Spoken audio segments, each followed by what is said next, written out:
Channel को subscribe करें और लेटेस्ट वीडियो के लिए बेल आइकन को क्लिक करें।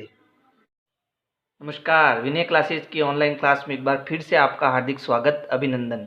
प्रश्नावली 2.3 और ये प्रश्न हमारा पहला है ना। अगर चैनल को सब्सक्राइब नहीं किया है तो चैनल को सब्सक्राइब कर दो और अपने सारे दोस्तों को शेयर करो। देखो प्रश्न क्या है, प्रश्न है निम्नलिखित में से किससे शून्य निरूपित नहीं होगा, है ना। यानी ये निम्नलिखित यानी जो ये नीचे आपके 4 कथन लिखे हुए हैं उसमें जिसमें शून्य नहीं आएगा वो हमें उत्तर बताना है कौन सा है। ठीक है, अब अगर हम इन चारों को सरल करें तो सबसे पहला देखो a+0 यानी कि हमें एक में जीरो को जोड़ना है ना। तो अब हमेशा ध्यान रखना कि किसी संख्या में जीरो हम जोड़ते हैं तो उसको कोई प्रभाव नहीं पड़ता। एक में जीरो जोड़ने पर एक ही आएगा, दो में जीरो जोड़ने पर दो ही आएगा, तीन में जीरो जोड़ने पर तीन ही आएगा, है ना। यानी जीरो का कोई प्रभाव नहीं पड़ता है। तो हम अगर इसकी जोड़ करें तो एक में जीरो जोड़ने पर कितना आएगा, एक ही आएगा। ठीक है, अब दूसरा देखो b0 × 0। देखो जीरो एक ऐसी संख्या है जिससे आप अगर 100 को गुणा कराओगे तो वो भी क्या हो जाएगा, जीरो हो जाएगा। और जीरो का जीरो से गुणा करोगे तो भी वो क्या हो जाएगा, जीरो हो जाएगा। यानी जीरो का जीरो से गुणा क्या आएगा, जीरो आएगा। अब 0/2, 0/2 का मतलब क्या होता है, 0/2 का मतलब होता है 0 में 2 का भाग देना।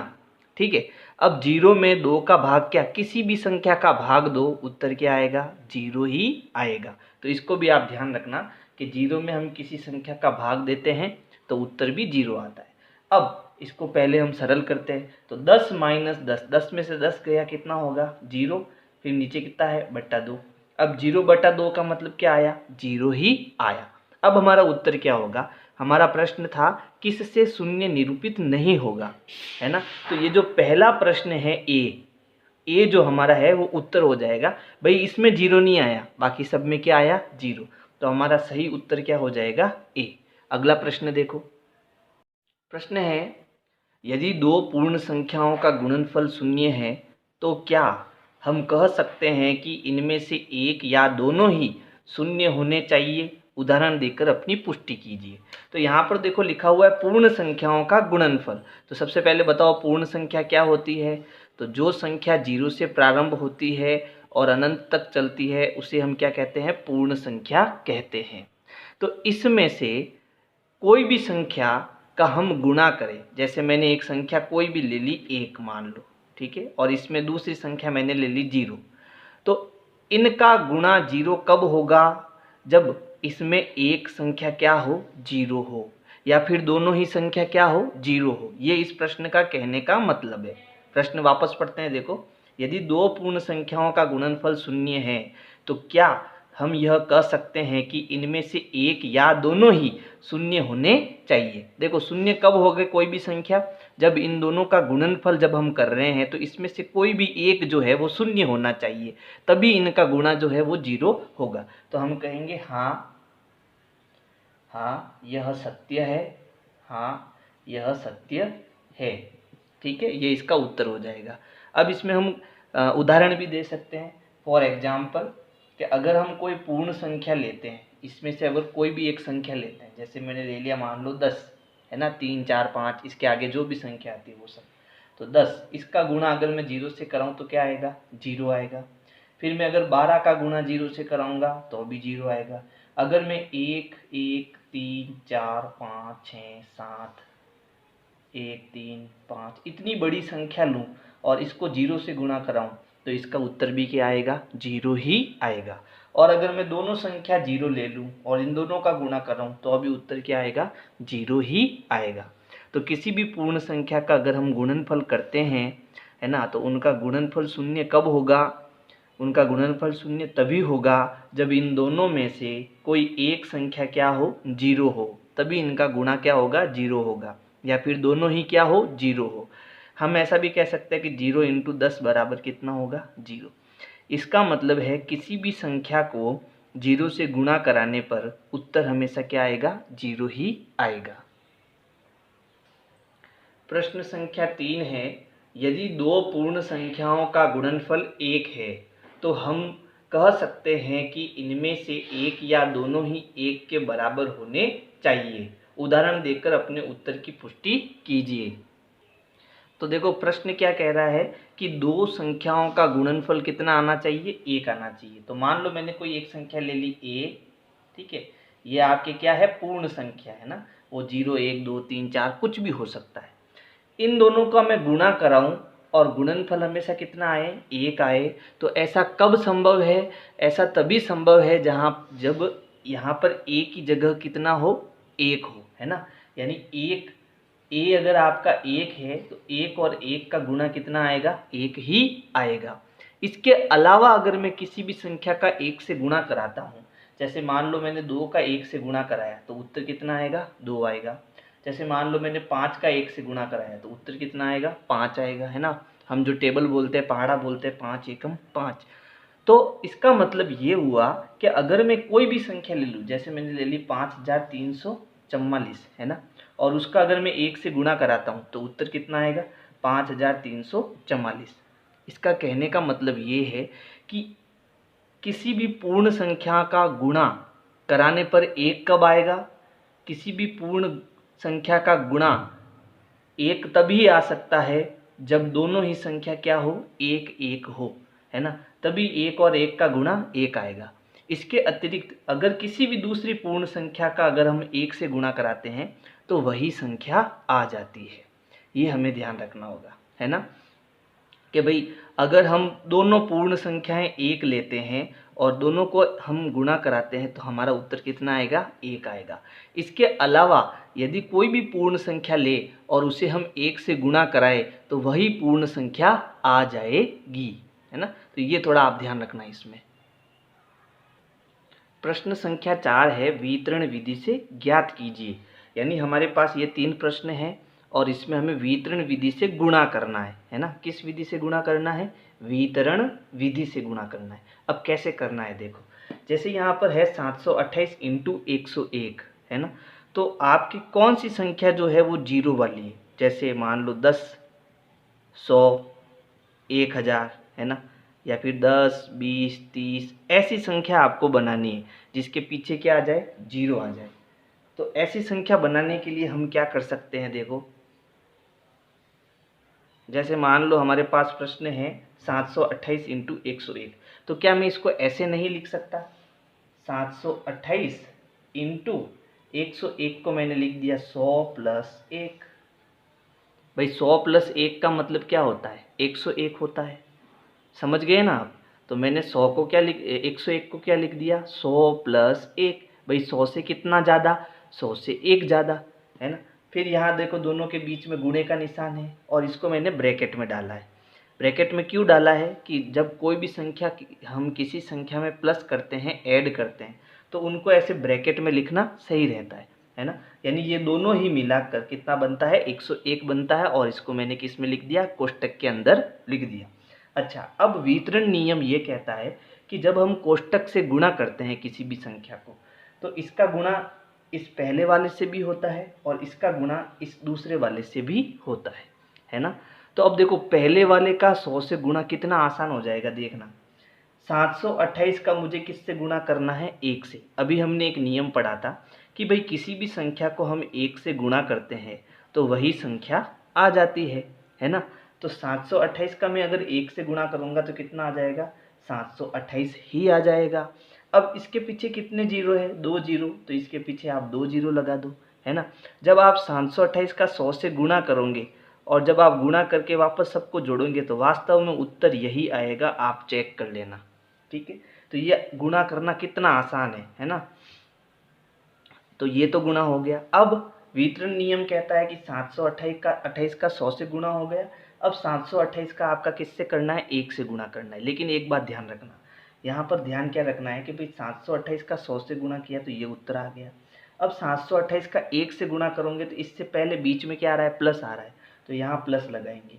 तो 728 का 1 से गुणा करेंगे तो कितना आएगा वापस, 728। अब इन दोनों में जोड़ दो, यानी 728 फिर 2 जीरो, इसमें आपको 728 इस प्रकार से जोड़ना है। तो जैसे ही हम इसमें जोड़ेंगे तो 8 और 7 कितना हो गया, 15, हासिल का 1, ये हो गया 3 और ये एक 7। 73,528 इसका क्या हो जाएगा, उत्तर हो जाएगा 73,528। तो देखो वितरण विधि से ये कितना आसान हो गया है ना। अब अगर ये समझ में नहीं आया तो आप ये दूसरा वाला देखो, ये आपको समझ में आ जाएगा। तो वितरण विधि से अब मुझे करना है 5,437 का गुणा 1,001 से, है ना। तो सबसे पहले 5,437 को ऐसे ही लिख दो, इंटू को भी ऐसे ही लिख दो। लेकिन देखो ये क्या है, ये 1,000 से एक ज़्यादा है, तो इसको मैं लिख सकता हूँ 1,000 प्लस 1। आई बात समझ में। अब हम वितरण नियम से क्या करेंगे, गुणा करेंगे, यानी इसका एक बार इससे गुणा, यानी 5,437 का 1,000 से गुणा, ठीक है। अब 5,437 का 1 से गुणा, लेकिन इसके बीच में क्या आ रहा है, प्लस आ रहा है।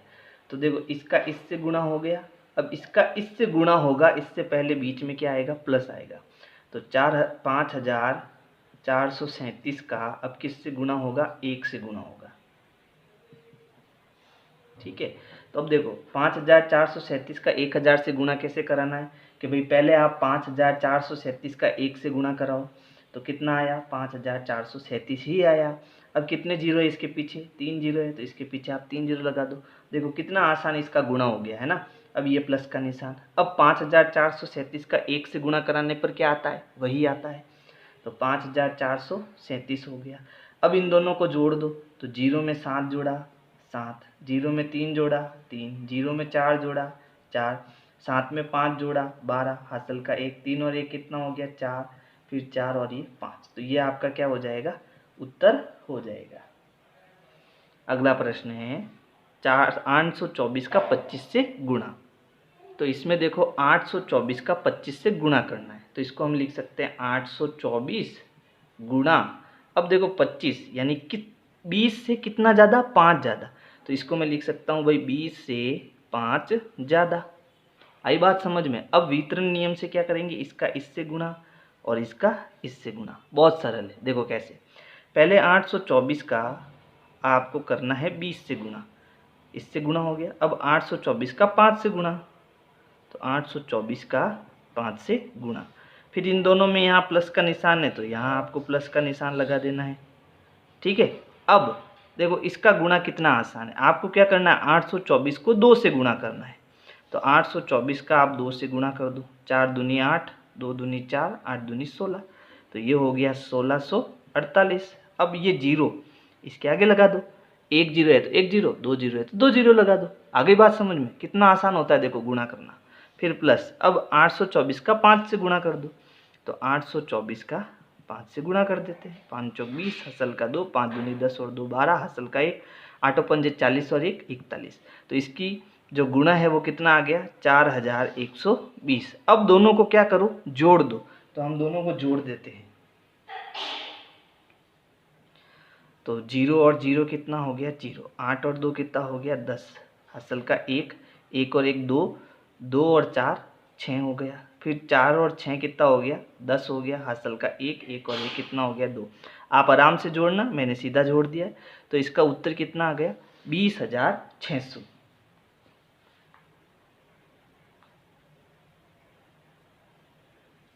तो इस प्रकार से हमें ये 3 प्रश्न करने हैं। अगले 3 प्रश्न देखते हैं क्या है। डी हमारे पास है 4275 को 125 से गुणा करना है। देखो बड़े ध्यान से देखना, बहुत अच्छा प्रश्न है और बहुत मज़ेदार प्रश्न है।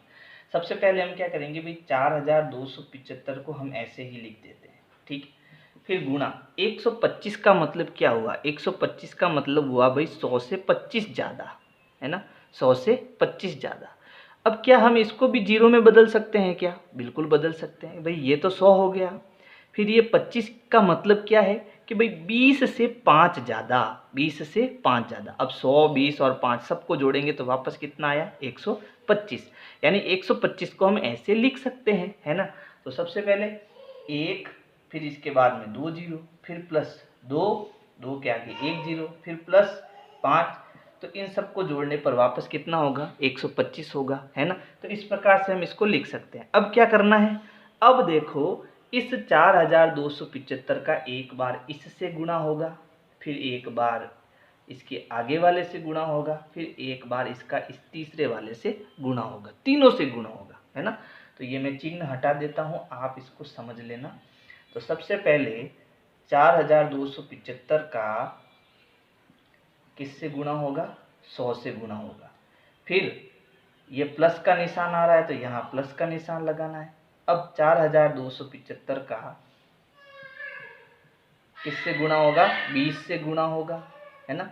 एक बार इससे, एक बार इससे और लास्ट में इससे। तो प्लस का निशान 4275 का आप किससे गुणा होगा? 5 से गुणा होगा। अब गुणा कितना आसान है देखना। 4275 का किससे गुणा करा दो? 1 से गुणा करा दो। तो 1 का गुणा कराएंगे तो कितना आएगा? 4275 ही आएगा। अब ये 2 जीरो है तो यहाँ 2 जीरो लगा दो। देखो इसका गुणा हो गया, कितना आया? 42,000, 4,27,500 और ये प्लस का निशान, ठीक है। अब इसका गुणा इससे कराना है तो क्या करो? 4275 का 2 से गुणा करा दो। तो कराते देखो, 5 एकम 5, 5 दूनी 10, हासिल का 1, 7 दूनी 14 और 1 15, हासिल का 1, 2 दूनी 4 और 1 5, 4 दूनी 8। फिर देखो ये 1 जीरो बच गया तो ये 1 जीरो इसके पीछे लगा दो, है ना। मैंने गुणा सीधा किया है, आप आराम से रफ कॉपी में गुणा करा के फिर यहाँ लिख देना। अब इसका गुणा कराते हैं तो 55 25, हासिल के 2, 7 5 35 और 2 37, हासिल का 3, 5 दूनी 10 और 3 13, हासिल का 1, 5 चौक 20 और 1 21। तो इसका जो गुणा है वो हो जाएगा 21,375। अब इन सब में हम जोड़ देते हैं। तो सबसे पहले है 4,27,500, इसमें हमें जोड़ना है 85,500, फिर हमें जोड़ना है 21,375। तो ये हो गया 5 7, 5 और 5 10 और 3 13, हासिल का 1, 8 और 5 13 और 1 14, हासिल का 1 2 और 1 3, 8 और 3 कितने हो गए? 11, 11 और 2 13, हासिल का 1, ये हो गया 5। तो अपना जो उत्तर आएगा वो आएगा 5,34,375, है ना। तो ये हमारा उत्तर हो जाएगा। इसका उत्तर इन सबको जोड़ने पर कितना आएगा? 5,34,375, ये हमारा उत्तर हो जाएगा। तो इस प्रकार से आपको जो है प्रश्न करने हैं। अब एक ई वाला अंतिम कर देते हैं, ये वाला कर देते हैं। तो देखो 504 इंटू 35, इसको हम क्या लिख सकते हैं? 504 इंटू 30 प्लस 5, है ना। 30 से कितना ज़्यादा? 5 ज़्यादा। अब एक बार इसका इससे गुणा और एक बार इससे गुणा। तो 504 का एक बार किससे गुणा? 30 से गुणा। फिर 504 का एक बार किससे गुणा? 5 से गुणा। इन दोनों के बीच क्या है? प्लस। तो यहाँ भी क्या आ जाएगा? प्लस।